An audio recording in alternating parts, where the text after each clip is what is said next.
to deepen trade relations.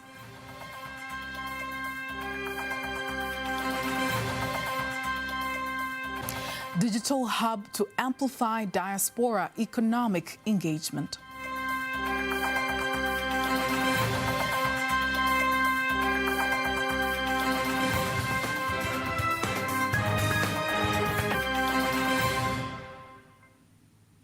Good evening, I am Faida Ngaga. You can also follow us live via our YouTube channel, TBC Online. Also, get all the latest news through our Instagram, Facebook and Twitter pages at TBC Online. The President of Zanzibar and the Chairman of the Revolutionary Council, Dr. Hussein Ali Mwinyi, has invited Qatar business community to invest in Zanzibar in various sectors. President Dr. Mwinyi made the call in Doha, Qatar, when he met the Vice Chairman of the Qatar Chamber of Commerce, Mohammed bin Ahmed Al Kuwari, and other stakeholders from the private sector. Nasser Kingo has more details. Dr. Mwinyi welcomes Qatar business community to invest in Zanzibar, highlighting various investment opportunities available, including tourism. There's one thing above the other tourist destinations, and that is the heritage we have. Stone Town is a good area to promote heritage. And as correctly said, we are trying to preserve it. We are trying to preserve also the skills around handcraft and so on. So I think we have that particular advantage because Zanzibar, you come for resorts, for beach resorts, but you can also enjoy the heritage that we have there. So we would very much like to work with your companies here. The Director General of the Zanzibar Investment Promotion Authority, ZIPA, Sharif Al-Sharif, assessed the importance of having a joint meeting between both chambers of commerce, as it will help to strengthen the business relations between the two sides. Our idea is rather to have a collaboration with the Chamber of Commerce of Qatar. Zanzibar, we have Zanzibar Chamber of Commerce. So one of the areas that we would like to have a collaboration with is to have a relationship between Zanzibar Chamber of Commerce, which runs the private sector in Zanzibar, and Qatari Chamber of Commerce as well. The Vice Chairperson of the Chamber of Commerce and Industry of Qatar, Mohammed bin Ahmed Al Kuwari, and other investors have shown their desire to invest in Zanzibar, praising the investment environment in the island. The life now come back to normal after this oil crisis, so we can work closely in the near future for the country which we like. Our leader also like Zanzibar, and everybody here will have a good memory of Zanzibar. And from our side, we are ready as a chamber to assist to whatever our community they want as a system. We can make seminar for this all opportunities, highlight these opportunities, which is there by there's good potential, and understand that looking forward. President Dr. Mwinyi is in Qatar to represent the President of the United Republic of Tanzania, Dr. Samia Suluhu Hassan, at the Third International Economic Forum that will start tomorrow in Doha. The Minister of Foreign Affairs and East African Cooperation, Dr. Stergomena Tax, has directed Tanzanians living abroad to register in the Diaspora Digital Hub. The digital platform will act as a database for all Tanzanians in the diaspora and act as a platform for the diaspora to contribute to the national development. Here's a report by John Martis, read to you by Lilua Mohammed. The Minister of Foreign Affairs and East African Cooperation, Dr. Stergomena Tax, has given the directive in Dar es Salaam during the launch of the Diaspora Digital Hub system, insisting that the diaspora have enormous contribution to the national development. Kwa miaka mingi tuliweka msisitizo wa balozi zetu kuwashawishi diaspora. For many years, we have been telling our embassies to persuade the diaspora community to register themselves at our embassies so that our embassies can have their details, including where exactly they are, what they do, their skills, and their aspirations, among others. All this information is useful to the government economically and socially. Up to December 2021, the Tanzanian diaspora had sent approximately more than $569.3 to Tanzania. Zaidi ya dola au niseme takribani dola 569.3. The Commissioner General of Immigration, CGI, Dr. Anna Makakala, says that the hub will help to include diaspora members in economic activities, while the Director General of the National Social Security Fund, NSSF, Masha Mshomba, used the opportunity to motivate the diaspora to join the fund. Mfumo wa diaspora utalenga pia kuwajumuisha diaspora. This system aims to involve the diaspora community in development programs of our country. After processing their details, which will all be available in this system, therefore the Immigration Department will be able to conduct its work well. Na uhamiaji utaweza kujipanga vizuri. Unaweza kushiriki katika mfumo wa hiari. You can now register yourself in this system voluntarily under NSSF. And this includes even those in the informal sector. The law allows people in the informal sector to also register. Therefore, this is a chance for us to educate the society about social security funds.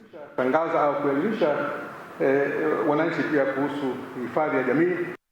Masood Hassan, who is a Tanzanian residing in New York, says the system will create a platform to facilitate the diaspora to come to the country to invest and hence contribute to the growth of the national income. This will enable the government to officially recognize us, but also we will be aware of areas to invest in the country. We'll also develop the zeal to invest in the country. Speaking in Parliament in Dodoma last month, Deputy Minister of Foreign Affairs and East African Cooperation, Mbaruk Nasr Mbaruk, revealed that in the period from January to December 2022, a total of approximately 2.5 trillion shillings were sent to the country by approximately 1.5 million Tanzanians living abroad. Now let's head over to the Isles, where the first Vice President of Zanzibar, Othman Masoud Othman, says the 9th Indian Ocean Dialogue will strengthen the relations between member states. The dialogue started today in Zanzibar, gathering leaders, experts, champions and key stakeholders, and will facilitate regional and interdisciplinary discussions across various blue economy sectors to meet innovative development pathways, focusing on raising the standard of living of the people. Swamavura has more details. Member states and dialogue partners of Indian Ocean Rim Association, IORA, meet together on 9th Indian Ocean Dialogue to discuss, explore, engage and promote blue economy opportunities and commitments. Sustainable use of oceans is an objective of the Nairobi Convention, specifically to conserve, to protect, and to develop the marine and coastal environment. It's for that reason that the contracting parties have periodically adopted a work program with a vision of a people of the region prospering from a healthy ocean. So the purpose of our meeting today and tomorrow is rather simple, just to articulate, but it's also discussing implementation challenges that currently impede the effective implementation of blue economy projects. Indeed, advancing blue economy agenda in the regions is never easy task. The theme of the dialogue is innovation in the blue economy and its role in GDP contribution. We can drive our improved ambitions on blue economy. Ambitions that go hand in hand with our goals to scale up our conservation efforts, engaging sustainable economy that will not only ensure our GDP increase, but that the integrity and health of coastal and marine ecosystems is maintained. First Vice President of Zanzibar, Othman Masoud Othman, says Tanzania's development priorities are strongly in tune with the Indian Ocean. Our rapid economic transformation has been largely influenced by seaborne trade, ecosystem of maritime services, trade and ports infrastructure. We have been blessed, indeed given a gift of Zanzibar as tourism paradise in the region. We are programming and we are progressing well in responsible tapping and the use of mainly offshore natural gas and other resources and other sources of energy. He adds that the summit will bring a positive impact on blue economy for the African development agenda. Reporting from Zanzibar, Swamu Mavura, TBC. Thank you very much, Swamu Mavura, for that report. The Ministry of Foreign Affairs and East African Cooperation says 13 Tanzanian embassies abroad have established Kiswahili centers to teach and promote Kiswahili language, employing a good number of Tanzanians. Shinuna Said has more details. Answering a question in the Parliament in Dodoma on behalf of the Ministry of Foreign Affairs, the Deputy Minister for Lands, Housing and Human Settlement Development, Geoffrey Pinda, says more than 150 universities globally teach Kiswahili. Wizara kupitia balozi zetu nje ya nchi zimekuwa zikichukua hatua mbalimbali katika kukuza Kiswahili. The ministry, through our embassies, has been taking various measures to promote the Kiswahili language and contribute to the increase in employment for Tanzanians, including starting programs to teach translations and interpretation. A total of 13 embassies have been able to establish Swahili centers, classes, and clubs, and more than 95 Tanzanians have been employed in those areas.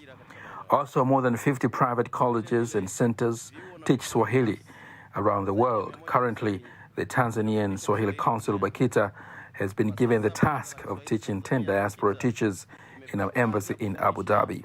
Walimu 10 wa diaspora katika ubalozi wetu wa Abu Dhabi. The Deputy Minister for Agriculture, Anthony Mavunde, said the government will ensure that it continues to improve coffee farming in the country, including improving the irrigation schemes. Tunao wakandarasi ambao katika mkoa wa Kilimanjaro wanaotekeleza miradi ya umwagiliaji. We have contractors who are in the Kilimanjaro region implementing irrigation projects who have already received instructions to repair and build all natural canals. The government has a strategy to ensure that we continue to process our coffee and not sell unprocessed coffee. Currently, the Coffee Board has issued more than 20 licenses to processors to stimulate the process of the coffee crop. And at the end of the day, we should create a reliable market. And now we have a chance for our coffee to be accepted more in Japan. The Parliament continues with its budget session in Dodoma. Japanese ambassador to Tanzania, Yasushi Misawa, says there has been an increase of people learning Swahili language in Japan. Various universities have been offering courses in Swahili, while the University of Osaka has an official degree course in Swahili. My colleague Nasser Kingu had an opportunity to talk to Ambassador Misawa, and here he starts by mentioning the several universities that are teaching Swahili language in Japan. There are several universities which offer Kiswahili language classes, such as Tokyo University of Foreign Studies, Sophia University, and Soka University. In this context, I would like to introduce Osaka University. This university, Osaka University, is the only university in Japan which offers students to earn a degree of Kiswahili languages. Besides, the current dean of Faculty of Foreign Studies is Professor Keiko Takemura. She is an expert of Kiswahili language, studying the dialect Lahaja Kiswahili. Wow. In particular, Unguja. She is eager to strengthen the exchange between the Osaka University and the university in Tanzania. You've been here hardly a year. You've never been here before, but I'm telling you, you're doing better than some of the ambassadors that I've spoken with before. Your Kiswahili is how good is your Kiswahili so far? The Kiswahili ni kigumu sana kwa Japani, Wanyapani. Kijifunza Kiswahili ni furaha kubwa kwangu pia, lakini kigumu. Ninazungumza kwa Kiswahili ninapotoa hotuba lakini ni ngumu kuongea kwa Kiswahili bila maandishi. Watu wa Kijapani wa kizazi changu ni wazuri kuandika na soma, lakini si wazuri wa kuzungumza. Yeah, it is very difficult, but nina jaribu. That was my colleague Nasser Kingu speaking to the Japanese ambassador to Tanzania, Yasushi Misawa. Now, in other stories, the Deputy Minister, Prime Minister's Office, Labour, Youth, Employment and Persons with Disability, Petrobus Katambi, says the government plans to continue to improve the education sector, including establishing vocational education and training centres in each district to enable more young people to nurture professional skills. Concluding the second exhibition of vocational education and training in Arusha, Katambi says that technical education helps many Tanzanians to gain professional knowledge and contribute to the national development. Ya maonyesho haya tumeona jinsi vyuo na wadau mbalimbali wanavyoshirikiana katika kukuza ujuzi. Through these exhibitions, we have seen how colleges and various stakeholders collaborate in developing skills and providing quality services. Yenye ujuzi na inayokizi mahitaji ya soko la ajira. It says the government plans to increase economic capacity of Tanzanians from the family level to the national level. Naomba wadau wote wa elimu ya ufundi na mafunzo ya ufundi stadi. I request all stakeholders in vocational education and vocational training to continue to cooperate with the government in ensuring that we get skilled workforce and meet the needs of the labor market. More than 150 institutions have participated in the exhibition held in Arusha. In other news, Cereal and Other Produce Board of Tanzania, CPB, has launched a new logo to identify products produced by factories owned by the board, including rice, sunflower oil, corn flour and wheat, to increase market reach efficiency. While launching the logo in Mwanza region, Acting Director General of CPB, John Maige, says the decision is also one of the strategies to counter the local and international market competition.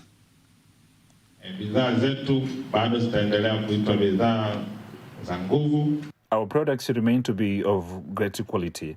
Even though our logo is changing, it is now more modernized. We are doing all this in order to improve our services and business.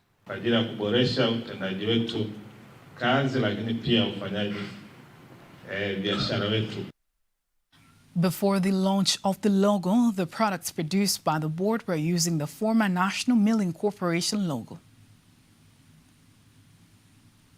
Mara nyingi huwa inaonyesha stability na inspiration. Ndio maana sina maneno ya Kiswahili, ndio rangi ya blue maana yake kwamba tuna inspire. The blue color symbolizes stability and inspiration.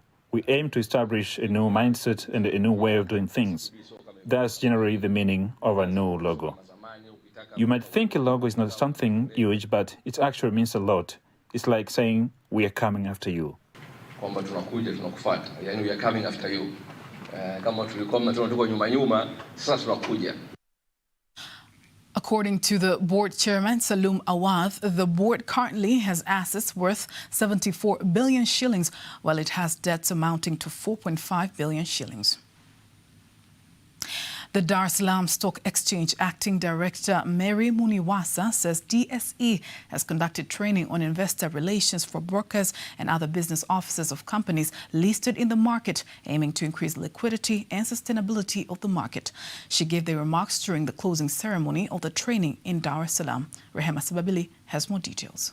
The Dar es Salaam Stock Exchange Acting Director, Mary Muniwasa, said that the training will help increase the scope of the market information, transparency, and attract more investors. We expect the investors of the relevant companies that are listed in the market to provide a lot of transparent information to enable the market to continue through the information provided. If we have officers who knows what kind of information investors need, it will help develop the market. The facilitator of the training from A Capital Idea in South Africa, Michelle Jobert, has said that when the country focuses on investor relations, it will encourage investors in the market and attract more foreign direct investment, FDI, into the country. What we've seen around the world is that when countries start really focusing on investor relations, it gives prospective investors, new investors, a chance to learn about what happens in that market. It encourages inclusivity in the sense that it encourages new investors to come into the market, but it also gives the opportunity to have increased foreign investment into the country. So what we've learned and what we've seen in exchanges in some of the rest of Southern Africa, as well as Egypt and Mauritius that I've worked with, is that after investor relations starts being taken seriously by companies, there's actually an immediate uptick in the amount of liquidity and the amount of trade that takes place on a market. A lot of things which actually we are going to articulate, and we're going to participate in actually tapping into the market and also finding the investors not only locally but also internationally, so that we can make our market vibrant and something that can be known to each and everyone around the world. The Dar es Salaam stock market has a total of 22 domestic companies that are listed in the market, while 6 are cross-listed companies from the Nairobi Securities Exchange. Reporting from Dar es Salaam, Rehema Sebabili, TBC News. Now, before we wind up our local news tonight, let us now have a look on today's exchange rates according to the Bank of Tanzania, BOT.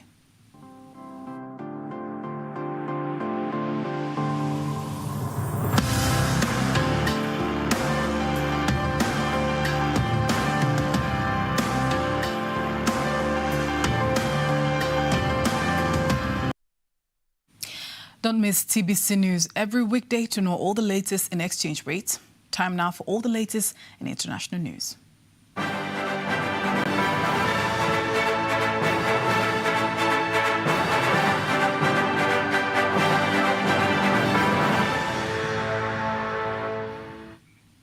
And here is international news compiled by Dorothy Mari and read to you by Gloria Michael.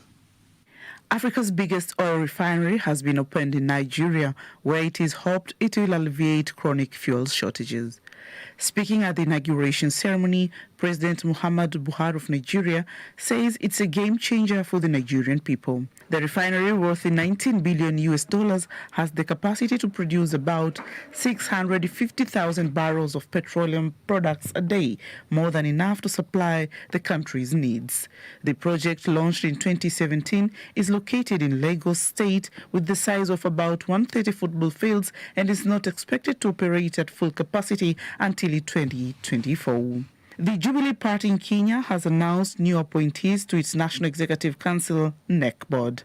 Announcing the new changes in Nairobi, Jubilee Party Secretary General Jeremiah Kioni noted that the party has opted to make the changes after it observed that some of its members have proved to be disloyal to the party. On his part, retired President Uhuru Kenyatta, who is the party's leader, asked the rebel Jubilee Party members to resign from their seats and move on in peace, saying the rebels can no longer continue to enjoy the fruits of the party when they have betrayed its leadership. And security forces in Democratic Republic of Congo, DRC, have arrested about 20 people following Saturday's opposition protests in the capital, Kinshasa. In its assessment of the demonstration, the Congolese National Police says that the 20 included individuals who allegedly vandalized the Kianza police station. 3 police officers were arrested as a result of the brutality inflicted on the demonstrators and on a minor, while at least 27 law enforcement forces were injured.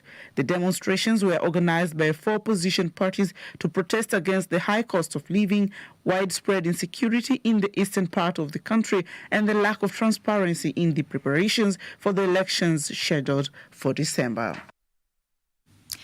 That was international news. In sports news, President Dr. Samia Suluhu Hassan has provided 5,000 tickets for soccer fans to watch CAF Confederation Cup final match between Young Africans and USM Alger to be played at Benjamin Mkapa Stadium in Dar es Salaam on May 28th. Government spokesperson Gerson Msigwa says the motive of the president, Dr. Samia Suluhu Hassan, to provide the tickets is to motivate soccer fans to turn up in numbers to support young Africans in the crucial final match against USM Alger. Rais ameahidi pamoja na shilingi milioni 20 kwa kila goli moja kwenye michezo hii miwili ya fainali. Despite President Dr. Samia's promise to award 20 million shillings for each goal in these two final matches, she will also provide 5,000 tickets for soccer fans so as to encourage other spectators to buy tickets in supporting Africans. Tiketi tuwalipie mashabiki, tunataka siku hiyo Benjamin Mkapa tunaita lupaso, pakukanyaga pasiwepo. The government has already provided a flight which will be used by young Africans during the return leg match to be held in Algeria on the 3rd of June. In other sports news, Minister for Culture, Arts and Sports, Dr. Pindi Chana, commends Lugalo Golf Club leadership for their efforts of developing golf game in the country. Speaking during the closing ceremony of Lugalo Ladies Open 2023 at the end of the week, Dr. Chana says government will work hand in hand with the club leaders to improve the game. Nawashukuru sana Lugalo kwa miundombinu. Let me use this opportunity to congratulate Lugalo Golf Club for having good infrastructure. We need to have golf infrastructures of high standards in the country. Also, I congratulate sports associations. We are almost 61,000 people. We need this sports association in the country so as to improve games. Na kupanga mambo yetu na kuweka utaratibu wetu. Earlier this evening, Ugandan President Yoweri Museveni, through his Twitter account, says that he has received Ugandan AFCON 2027 joint bid with Kenya and Tanzania. He says sports is good for health, entertainment and business. He adds that for East Africa to come together to welcome the African Cup of Nations, it is very good since it will promote our countries and tourists will also increase. And that marks the end of our news bulletin for tonight. Thank you very much for watching. I am Faida Gaga. Good night.